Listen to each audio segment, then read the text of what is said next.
So the word there is ubiquitous. Ubiquitous means everywhere. So why is PDF not accepted everywhere? So just a quick show of hands. Who here has either had problems or definitely knows someone who's had problems processing PDFs? If your hand is not up, you're either not listening or you're lying, because everyone has experienced this, right? And there are many reasons for this, but I'm going to focus on one of the reasons. And that reason is including explicit information.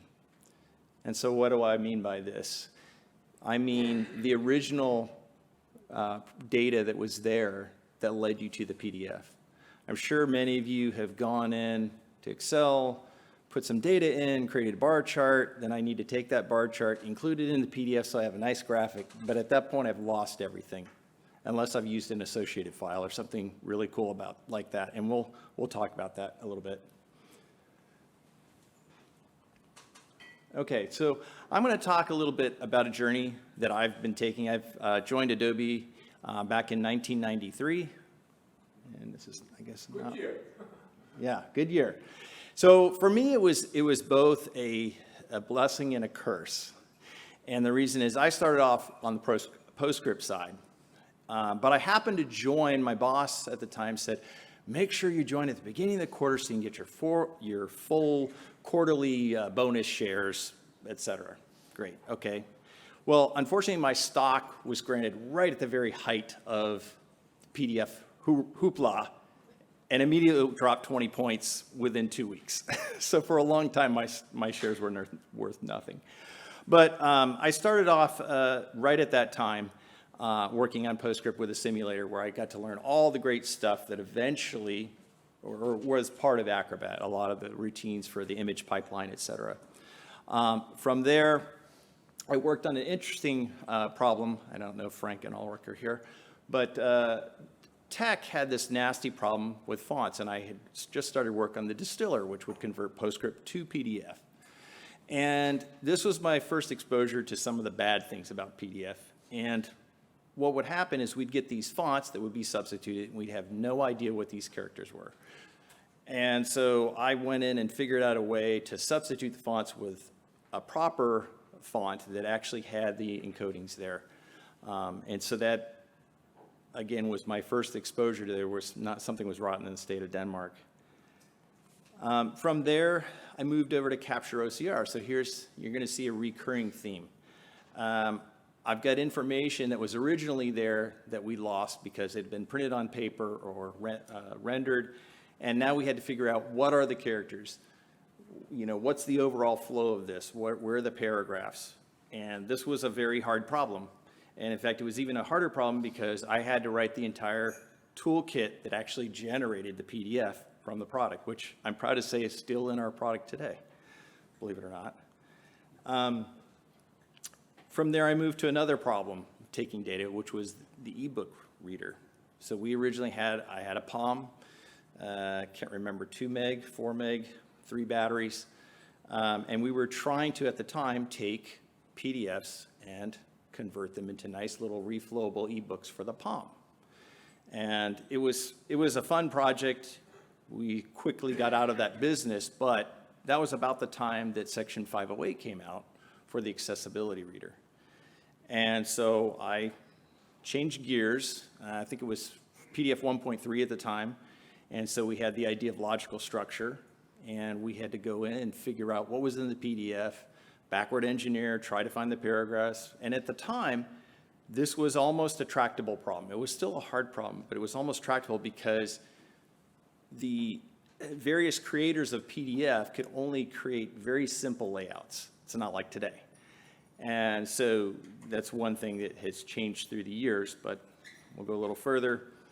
I worked a little while on font recognition. So if anybody's tried to just, see fonts in OCR, or printed stuff in OCR, how do I know what these fonts are? So again, recurring theme. Information has been lost somewhere along the way. Form field detection. So what happens if someone goes in and creates a Microsoft Word document with a bunch of underscores? They meant to put form fields there, and they want to turn it into a live PDF. So no one was, at the time, I guess, there were a couple of things out there, but Adobe didn't have a solution for this. So I worked on form field detection. Adobe Compare. Has anybody ever had a Word document saved as a PDF? They make some revisions, but they just send you the PDF, and you're like, what changed? So that was a problem. And so we came up with PDF Compare, which I helped work on. Have a kind of a gap here. I worked in services for a while, but I got dragged back in again. I worked on the sign team, and they're doing contracts. So of course they get a ton of documents to come through, and they're like, we would like to do form field recognition as well. Well, the problem with that is they're using a Java code base. We had C++. I had to go and rewrite all this stuff in Java. But it actually was one of the first products that had quote-unquote Sensei technology in it. Now, Sensei is supposed to mean machine learning. There was no machine learning here, but it sounded like a good marketing thing. Okay, now we're getting a little closer to the modern era.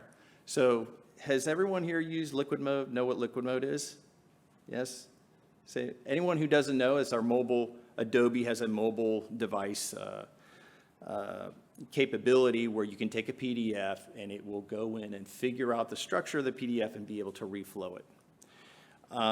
Now, again, this is a hard problem because we're going back to sort of the make accessible code base, which was just a bunch of heuristics, but bringing machine learning into it.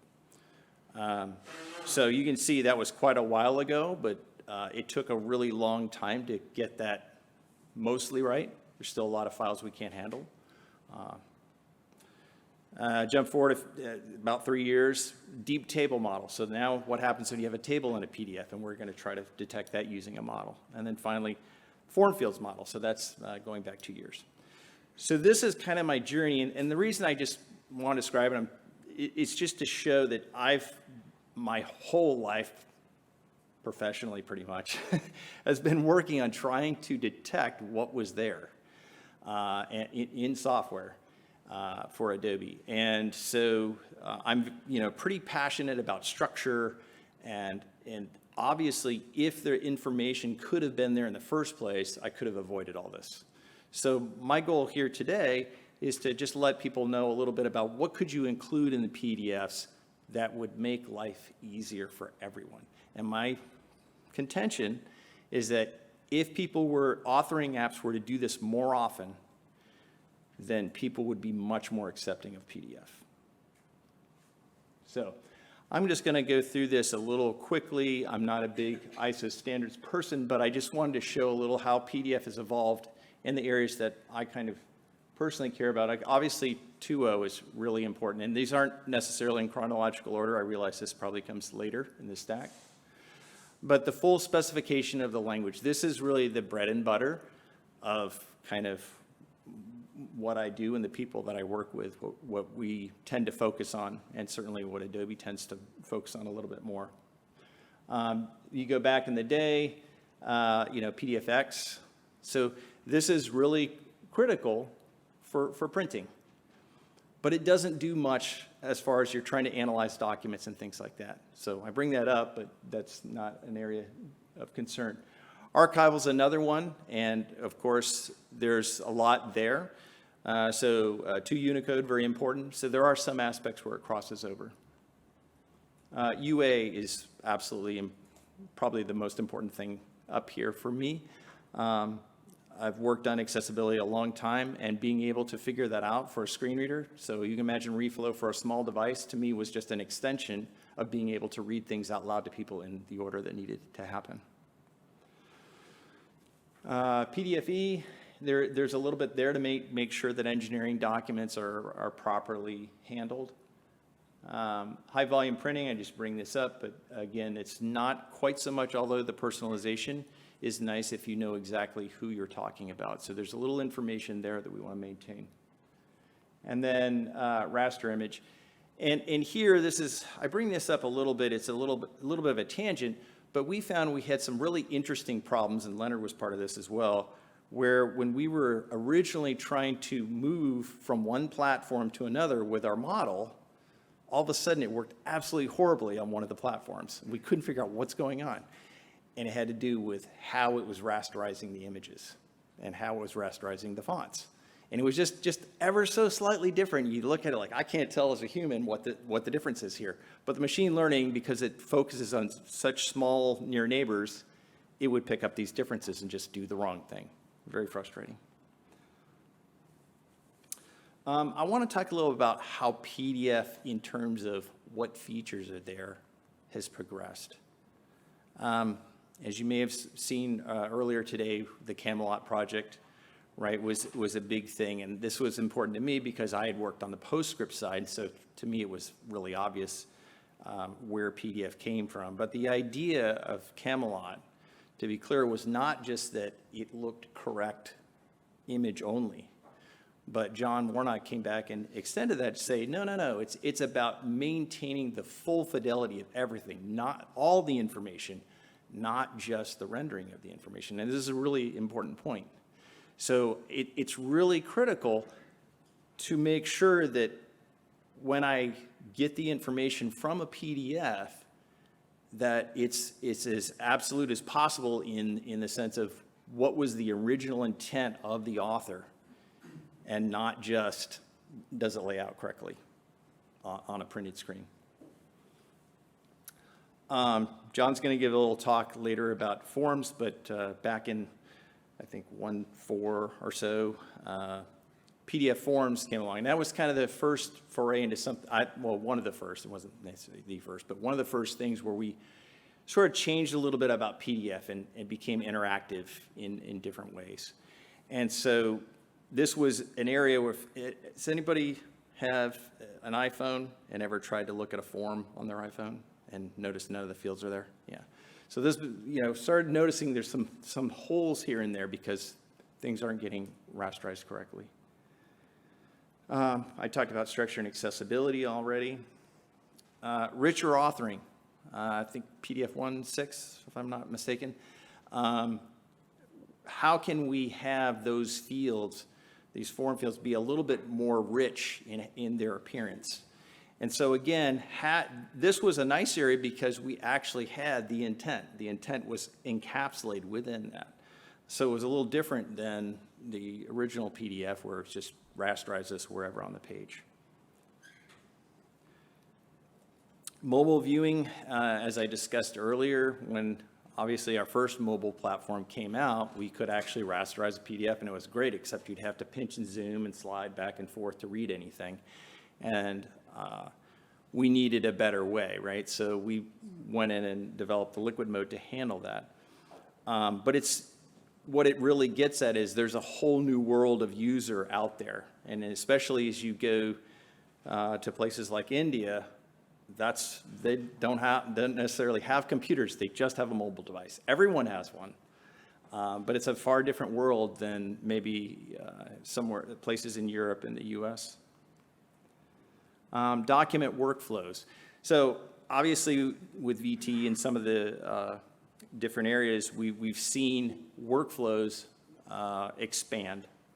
And so I think that the thing here that I wanted to drive at is these workflows are continually changing, right? And so what seemed like a good idea yesterday is no longer a good idea or needs to be expanded upon or what have you.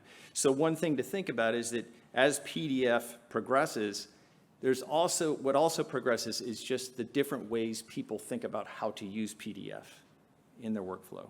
And so because of that, we need to be more explicit with what's inside that PDF. And then the last thing is document analysis. So, and it's not the last thing necessarily, but it comes to mind because a lot more people now, and you'll see sessions, are talking about machine learning and whether that's trying to understand the language within a PDF or whether it's trying to understand the layout of the PDF. There's a lot of work going on in this area. Well, if there were more information in the PDF to start with, we wouldn't have to go through this backward engineering process. Okay, so I've kind of covered some of this as we went on, but how is the authoring transgressed? So I'm sure everyone has seen this, right? Subsetted font, look for the 2 Unicode, it's not there. Draws perfectly, but I can't tell what the word was unless I'm a cryptographer. Document structure, missing the struct tree root. It's very rare to get the structure tree out of almost any software. In fact, in creating this, because I created this presentation on a Mac, there is no structure tree coming out of PowerPoint. If I were on Windows, I would have had it, and everything would have been great. And I could say, oh, here's my perfect presentation, but I don't have that. So I struggled to try to create the structure programmatically and by hand a little bit here and there. And after almost a whole day, I just gave up. And this is a very simple presentation, nothing really tricky. Class maps are really useful, and this ties in a little to Matthew's earlier talk on 32005, but the idea of class maps is that you can specify, here's the style I'm using for this paragraph or for this artifact at the bottom of the page, what have you. And this is, we found that even when people try to do the right thing in Word, Word will mess up, and I really wanted heading level 3, and it kept trying to change it. And so people just go in and like change it to bold and this point size, and that's what we have. But the tools aren't always there to support this, and so we just get a bunch of random styles that are all thrown together, and they're not really classified in any way. The layout's another one, how things are there. Tables is an interesting one. Has anyone ever seen a table that has no headers at all? Anyone? No? Okay. I've seen countless examples of people that create tables and there are only TD cells, no TH cells anywhere in the table. But not only that, if you don't have the associated file, that original Excel spreadsheet, then you have no idea column 3. Is this alphabetical only, or was I just lucky and they happen to be alphabetical? Could I have sorted this? Could I have sorted the numbers? Does it make any sense? This information all gets lost if you don't have an associated file with that. Formula components. So a lot of times you just see something rasterized out. Tech is, famous. We see all this, and we don't have the original formula. There's no way to understand what was there, what was the intent. If I see the mu character, is this a physics mu of frequency? Is it a different mu? So having that information there is very useful. And then links, be it both internal, external. We now have a wonderful functionality to be able to go to a structured piece within the PDF, and a lot of people don't make use of this. So that information is just lost. So why is this such a hard problem, right? Well, I think there's a bunch of reasons. So the first one is people want a lot of times people wanted smaller PDFs. So we don't need all this extra information. It's not useful to me, just don't include it. But I would argue that that's a really weak argument today. Years ago, that made a lot of sense. Today, people have memory storage up the wazoo. There's really no need for this. Not respecting the original data. A lot of people might think, well, I don't, you can figure this out. You know what it means. But you have to respect the original intent of the author. It's really important. And so even when we go in and reflow things for mobile, we're kind of violating that original contract of how they wanted it to be laid out. But in this sense, we feel like, well, the biggest intent is to be able to read what's there, so we kind of override that. But it's really important that if there is data available, we try to include it. Another big one is the failure to see future possibilities, and I'll cover this a little bit more, a couple of bullets down, but the idea is that you can't always know what someone is going to do with your PDF down the road. And so what seems like a perfectly harmless, well, I just need this PDF just to be visible right now. Well, then later, 10 years down the road, someone might want to use that as training data, right? And the first thing is it violates 15 principles within the PDF spec to start with, so that's already out the door. But having as much information there as possible can help with that. Anyone out there ever tried to read the spec and not understood something and had to read it like 5 or 6 times? Hands? Really? Come on? No? Okay. So it's hard to understand the specs. And in some cases, they're expensive, right? So ISO spec is what, $100+ US, euros, somewhere in there. And so it's very easy when you don't understand the spec, just don't implement it, just move on. No library support, right? So I remember years ago when I first started with working with the Sign team at the time called, we just acquired EchoSign, and they became Adobe Sign now, but they were using iText because iText was free and Adobe was not. And there were just, I'm like, well, how do I do this? And at the time, there was a piece of functionality that I just couldn't do. And I ended up having to call Adobe to do something and come back because I couldn't change their library at the time. And of course the cop-out, well, no one else is doing it, so why should I do it? But I would argue we all here should be better than that. And I think this is one I was talking with Leonard a little bit about, but as mentioned earlier today, there is no PDF police. There's no accountability. There's only a spec, right? There's not a set of examples that we shall all follow, et cetera. And I think that really makes it hard. Now we're getting better at certain things, like the 3205 is how do we deal with 1.7 and 2.0 for purposes of reuse. But I would argue that we still don't have any kind of stamp that goes and says this other than something like UA or A, that this is the preferred PDF. And not a lot when it comes to structure or well-tagged PDF. Okay, so why should you care out there? So obviously, if you have explicit information in your PDF, it removes any doubt. There's no question of what the person originally meant because they're including that original file there with it. And whether that's the original cited graphic that they're then including is just an image in the PDF, that information is there. You're not at the mercy of the least common denominator, right? So whoever is, whatever application is viewing or modifying this PDF, you're not at that mercy of just, well, I don't know, you didn't tell me, I don't even know how to guess. So having that there, that information, is something that's important because you want your PDF to be viewed properly.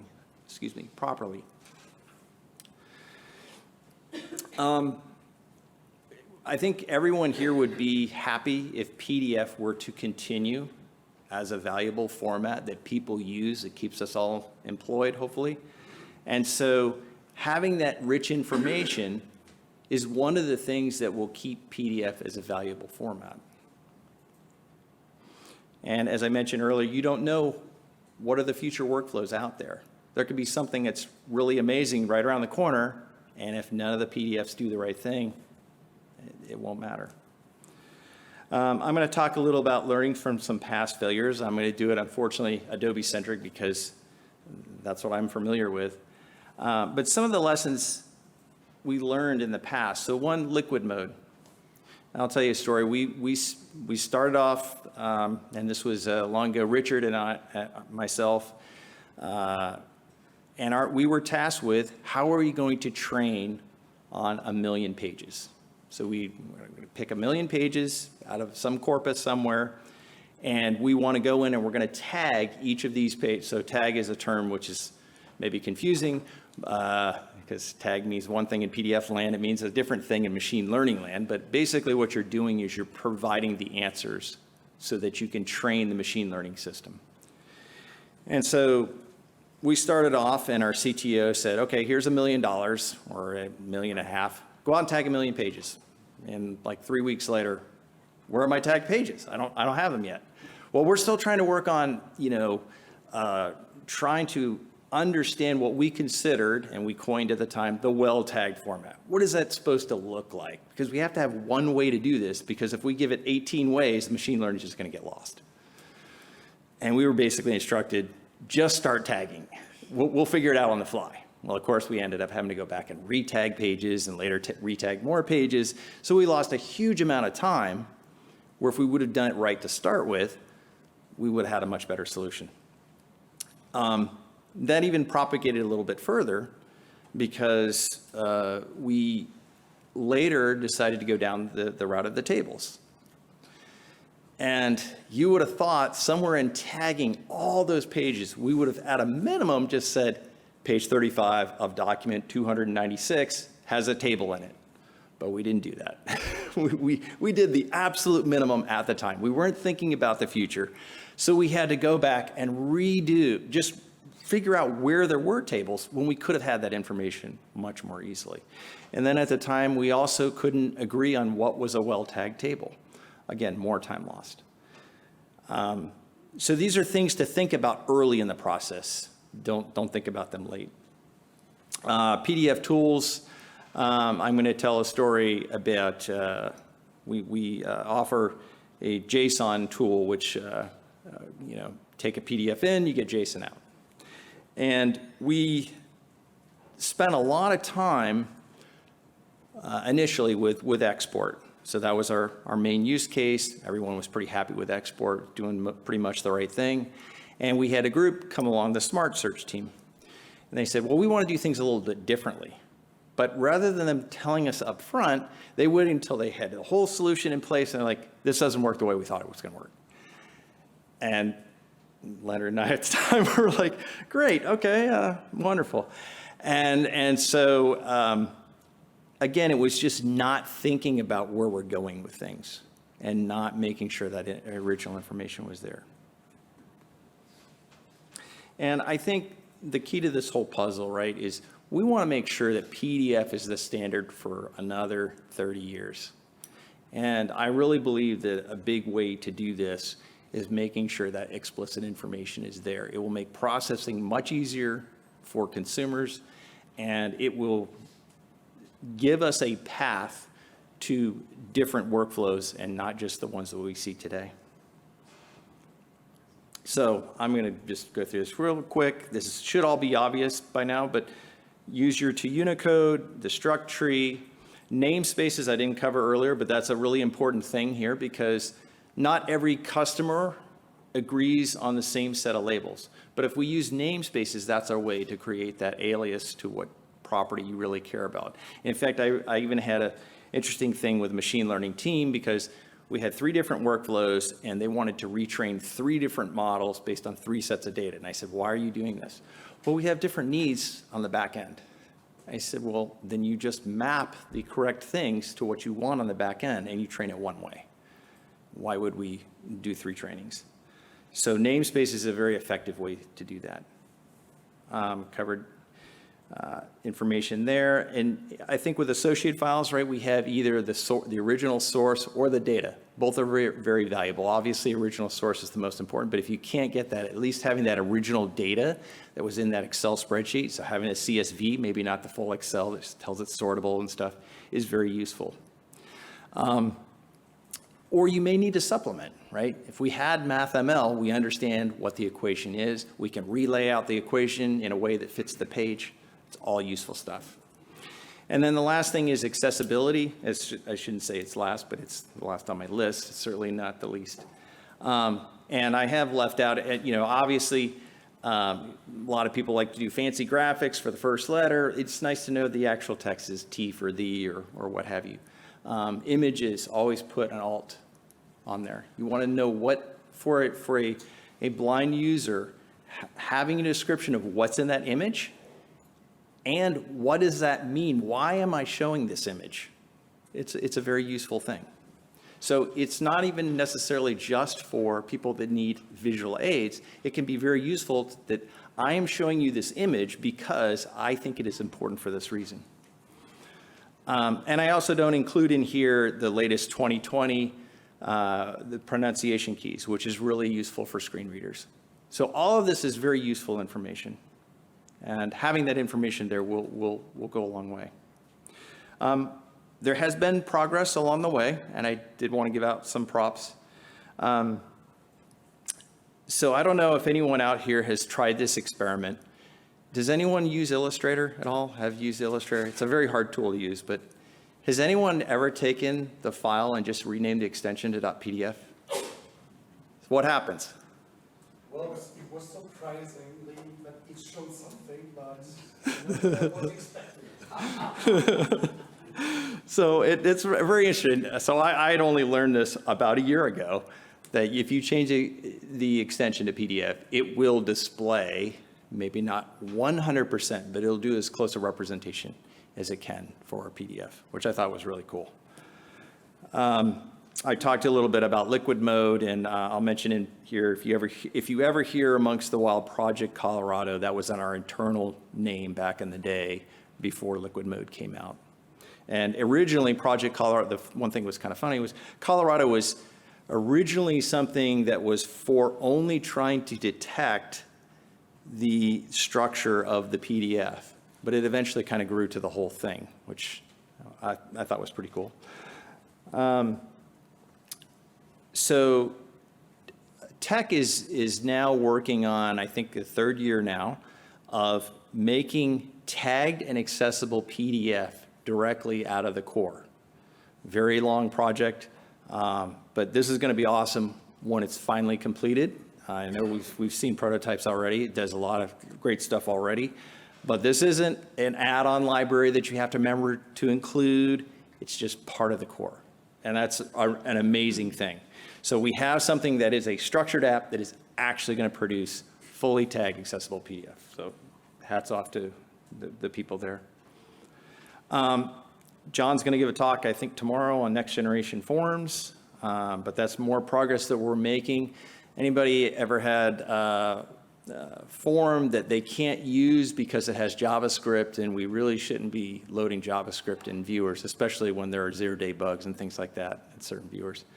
So being able to go to that declarative form on how we display, how we evaluate and make sure that things follow certain principles, add together, all of this stuff. This is going to be just an amazing effort, and we are going through ISO for this. So again, great news. PDF tools is something, this is not our logo, Leonard, I apologize, but it looked cool.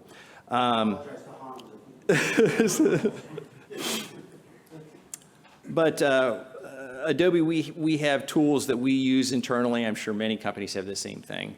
But we are trying to use our own tool set to eventually create better PDFs. And some of this has made its way out to the web. And so people can do things like PDF to JSON so that it's easier to extract the information out of the PDF. In fact, Leonard even did an experiment long ago which round-tripped the whole thing, every bit that's in the PDF to JSON and back, right? That's not what customers get because it's way too much information. Again, very useful feature, similar with rasterization and other tools that we offer. I talked a little bit about the PowerPoint problem that I had, but we do have seen better PDFs coming from Word and PowerPoint for Windows, and hopefully someday maybe the Mac will catch up, and Excel as well. LibreOffice is another area where we're making progress that we're seeing beyond Adobe. So I have a few takeaways. I mean, hopefully we all know that PDF has gone well beyond rasterization at this point, right? I show this King Tut example because when I started in PostScript, this was gold. If you could draw this perfectly, not this exact picture, I could not find the original, but if you could draw this very quickly, that's all that mattered. And we've grown well past that. It's really important to have that original information. So when the plane crashes and I say, oh, my observable, I lost altitude. Well, yeah, but what happened? Why did that happen? Give me all the input data. Give me the outputs from the intermediate systems. That's all useful evidence to understanding what happened. again, the PDF workflows are changing. You don't know what someone's going to want to do with your PDF tomorrow. So I would say put as much information in it as you can. You just don't know. And lastly, do your part, right? This is our standard. And whether you've been doing this for 35 years or 5 years, right? It's really important to think of this as our standard. What can we do to make PDF last? And I would argue this is one of the biggest ways. I just real quick wanted to rifle through a few quick talks that are hopefully people, if not, were these being recorded? Can they be seen? Okay. So Matthew gave a wonderful talk on 32,005 on basically trying to bring 2.0 and 1.7 together and the issues that come with reuse, accessibility, that sort of thing. So please catch that if you can. Unfortunately, Richard was not able to be here. I couldn't change the slide, but feel free if you want. I can tell you a little bit about some of the problems that we had learning to tag. I covered a little bit today to try to cover some of that, but I can help with some of that. Dr. Hassan's going to talk right after I am. Frank has a talk that's going on right now, unfortunately, in another room, about the accessible PDF with LaTeX.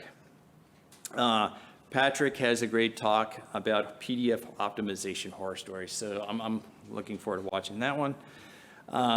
Elodie spoke earlier today. He's got another talk about document understanding, so it's going to go into hopefully a little bit about machine learning and some of the techniques there. Self-updating PDF documents. So how do you make sure the information that's in the PDF is always up to date?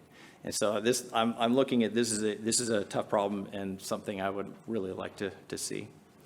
John will be talking about next-gen forms. And then lastly, there is one that's going to address that last takeaway, which is it's your PDF association. I hope that Thomas and you and Duff are going to talk a little bit about this, but the idea is really this is our standard and we want to make the best of it.